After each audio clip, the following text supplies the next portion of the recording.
Hello, আসসালামু আলাইকুম। কি অবস্থা? কেমন আছেন সবাই? সোহানা আজকে অনেক ভোরে উঠে গেছে। তারপরে ওর জন্য আমি একটু ডিম সিদ্ধ করে রাখছি। কারণ আজকে আমার কাজে যেতে হবে। আর ইদানিং ম্যাডামে বুঝে যে মাম্মা এখন গাড়ি থেকে নেমে যাবে। কাজে যখনই আমি গাড়ি থেকে নেমে যাই কাজে যাওয়ার জন্য, সে শুরু করে কান্নাকাটি।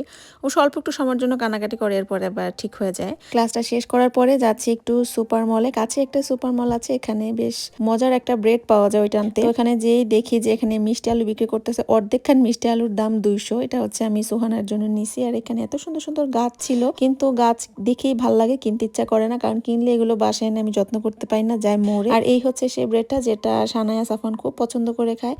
আগে সবসময় আসলে আমি একসাথে 2-3টা নিয়ে যেতাম, বাট এখন কেন জানি খালি একটাই পাওয়া যায়, মনে হয় বাকিগুলো তাড়াতাড়ি সেল হয়ে যায়। আর এই জায়গা না এত মজার মজার ব্রেড পাওয়া যায়, দেখেই মনে হয় যে এইটা নেই ওইটা নেই, অনেক লোভনীয় ব্রেডের একটা শপ। তাড়াতাড়ি করে ব্রেডটা নিয়ে দিলাম দৌড়, কারণ সোহানা গাড়িতে করতেছে ওয়েট। আর আজকে বাসায় অনেকগুলো কাজ আছে, সে চিন্তা করে মাথা ব্যথা শুরু হয়ে গেছে। বাসায় এসে একটু তরমুজ খেলাম, এই তরমুজটা দেখতে যতই লাল, এটা খেতে ততই পাইনসা, একটু স্বাদ নাই। আমি কয়দিন আগে শিন থেকে কিছু কাভার অর্ডার দিয়েছিলাম, এই যে চেয়ারের কাভার, তারপরে সোফার কাভার, এগুলো অর্ডার দিয়েছিলাম।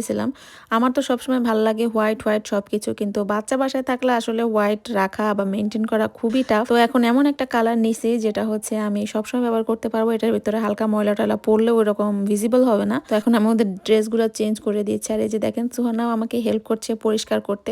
বাচ্চারা কিন্তু সবসময় মায়েদেরকে ফলো করে, মানে বড়রা যেটা করে সেটা করতে চায়। তো যখন ও দেখতেছে আমি এগুলো পরিষ্কার করতেছে, সেও আমার সাথে পরিষ্কার করতে লেগে গেছে। সোফার কাভারের জন্য আমি এমন একটা কাভার নিছি যেটা এক্স্যাক্টলি আমার সোফারই কালার। একটা মজার কথা বলি, কিছুদিন আগে আমি একটা হোয়াইট কাভার কিনছিলাম, সেটা সাফান বাবাকে দেখানোর পরে তার জিজ্ঞেস করছিলাম যে কেমন হয়েছে, সে বলে একটু ভালো হয়নি, কারণ এটা খুবই তাড়াতাড়ি ময়লা হয়ে যায়। তারপরে ভেবে চিন্তে আমি এই কালারটা অর্ডার দিলাম, কারণ এই কালারের উপরে হালকা পাতলা ময়লা পড়লে আসলে খুব একটা বোঝা যাবে না। আর একেবারে দেওয়া যেত ডার্ক কালার, কিন্তু একেবারে ব্ল্যাক বা একেবারে ব্লু টাইপের কালার দিলে না রুমটা ডার্ক হয়ে যায়, কেমন জানি আমার কাছে অন্ধকার অন্ধকার লাগে সারা রুম।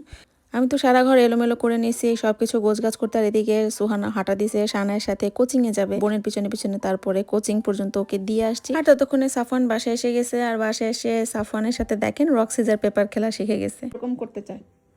কি আছে তোমার?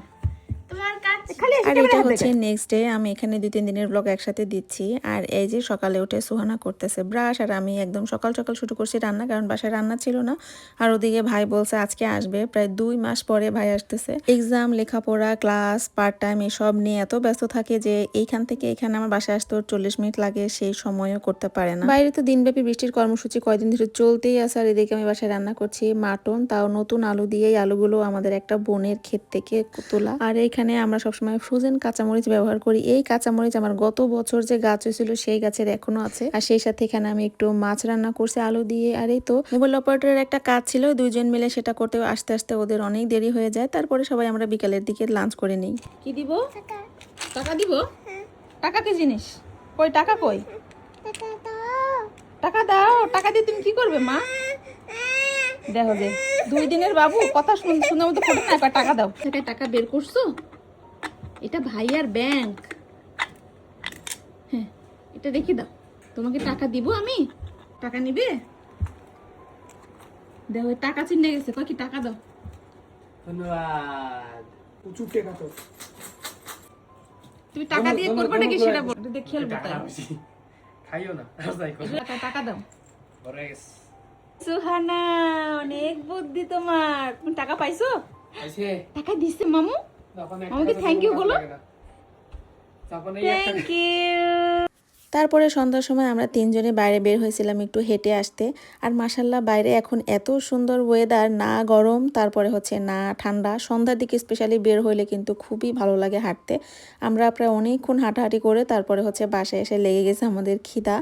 আর এসে দেখি ভাত নাই, এরকমই আমার হয় অনেক সময়। দেখা যায় প্রচন্ড ক্ষুধা লাগছে, আর ওই সময় দেখা যায় ভাতই নাই। এখন ভাত চড়াইতে হবে, 30 মিনিট লাগবে ভাত হইতে, তারপরে খাবো। তাই এখন ঝটপট সমাধান হচ্ছে ইবাদার প্লেন পরোটা। ভাজতেও কোনো তেল লাগে না, আর পরোটার গায়েও কোনো তেল লাগানো নাই। কোনো রকম প্রিজারভেটিভ বা কোনো রকম টেস্টিং সল্ট এখানে ব্যবহার করা হয় না। জাপানে অনেক পরোটা আছে যেগুলো হাত দিলে একদম তেল চুপচুপ করে, যেটার থেকে এটা একেবারেই ডিফারেন্ট। আপনারা যারা পরোটা খেতে পছন্দ করেন কিন্তু আবার তেল জাতীয় পরোটা খেতে চাচ্ছেন না, তারা এটা অবশ্যই একবার কিনে খেয়ে দেখবেন। গুনমা হালাল ফুডের ওয়েবসাইটে আপনারা পেয়ে যাবেন ইবাদা ব্র্যান্ডের এই প্লেন পরোটা। এই ধরনের ইনস্ট্যান্ট খাবার সহ কিন্তু আপনারা গুনমা হালাল ফুডের ওয়েবসাইটে ফ্রেশ সবজি, ফ্রেশ মাছ, ফ্রেশ মাংস সহ সব ধরনের হালাল প্রোডাক্ট। আপনার প্রয়োজনীয় কাঁচা বাজার থেকে শুরু করে সব ধরনের বাজার আপনি আজকে যদি অর্ডার প্লেস করে দেন, কালকে সকাল 12টার মধ্যেই আপনার কাছে পৌঁছে যাবে। আর 10,000 ইয়েনের উপরে অর্ডার করলে আপনি পেয়ে যাবেন শিপিং চার্জটা একেবারে ফ্রি।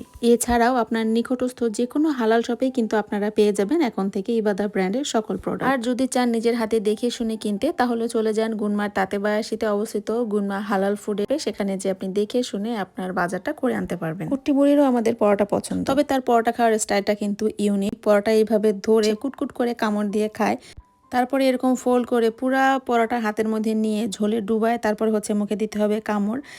এটা কিন্তু বেশ ঝাল দিয়ে রান্না করছিলাম, যেহেতু ভাইও খাবে, তো তাই সুহানা যখন মুখে দিছে বুঝতে পারেনি এটা ঝাল হবে। যেই না রিয়েলাইজ করছে ঝাল, সাথে সাথে রেখে দিছে দৌড়। কিন্তু সে হচ্ছে হাল না ছাড়া পাবলিক, তাই পানি খেয়ে আবার আসছে। ওই যে দেখেন আমার সাথে আমি যেভাবে খাই, খাবে, তারপরে ঝালে হিসাবে, তারপরে আবার পানি খাবে। খালি খালি কি বলে যে সুহানা হবে সেই রকম ঝাল করছে, মোটামুটি ভালোই ঝাল খাওয়ার ট্রাই করে।